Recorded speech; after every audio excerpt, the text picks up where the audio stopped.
بسم الله الرحمن الرحيم قل أوحي إلي أنه استمع نفر من الجن فقالوا إنا سمعنا قرآنا عجبا يهدي إلى الرشد فآمنا به ولن نشرك بربنا أحدا وأنه تعالى جد ربنا ما اتخذ صاحبة ولا ولدا وأنه كان يقول سفيهنا على الله شططا وأنا ظننا أن لن تقول الإنس والجن على الله كذبا وأنه كان رجال من الإنس يعوذون برجال من الجن فزادوهم رهقا وأنهم ظنوا كما ظننتم أن لن يبعث الله أحدا وأنا لمسنا السماء فوجدناها ملئت حرسا شديدا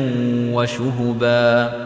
وأنا كنا نقعد منها مقاعد للسمع فمن يستمع الآن يجد له شهابا رصدا وأنا لا ندري أشر أريد بمن في الأرض أم أراد بهم ربهم رشدا وأنا منا الصالحون ومنا دون ذلك كنا طرائق قددا وأنا ظننا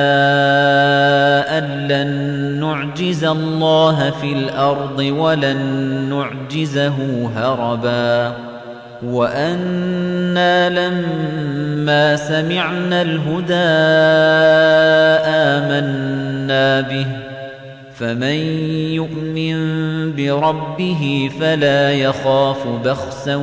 ولا رهقا وأنا منا المسلمون ومنا القاسطون فمن أسلم فأولئك تحروا رشدا وأما القاسطون فكانوا لجهنم حطبا وأن لو استقاموا على الطريقة لأسقيناهم ماء غدقا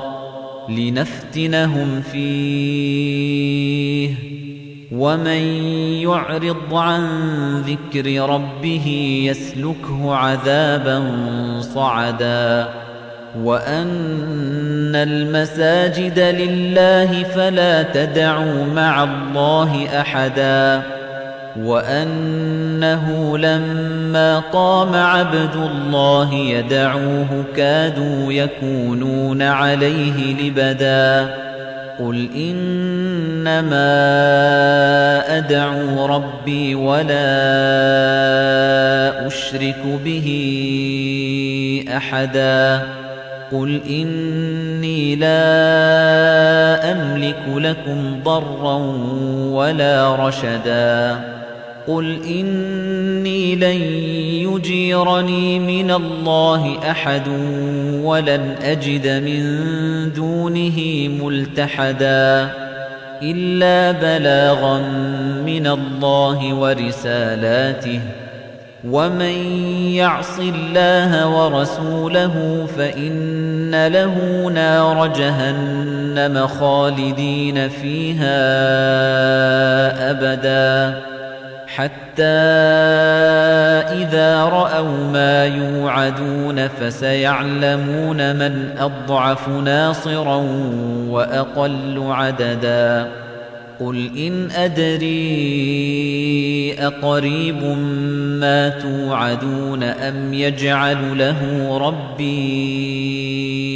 أَمَدًا عَالِمُ الْغَيْبِ فَلَا يُظْهِرُ عَلَى غَيْبِهِ أَحَدًا إِلَّا مَنِ ارْتَضَىٰ مِن رَّسُولٍ فَإِنَّهُ يَسْلُكُ مِن بَيْنِ يَدَيْهِ وَمِنْ خَلْفِهِ رَصَدًا لِّيَعْلَمَ أَن قَدْ أَبْلَغُوا رِسَالَاتِ رَبِّهِمْ وَأَحَاطَ بِمَا لَدَيْهِمْ وَأَحْصَىٰ كُلَّ شَيْءٍ عَدَدًا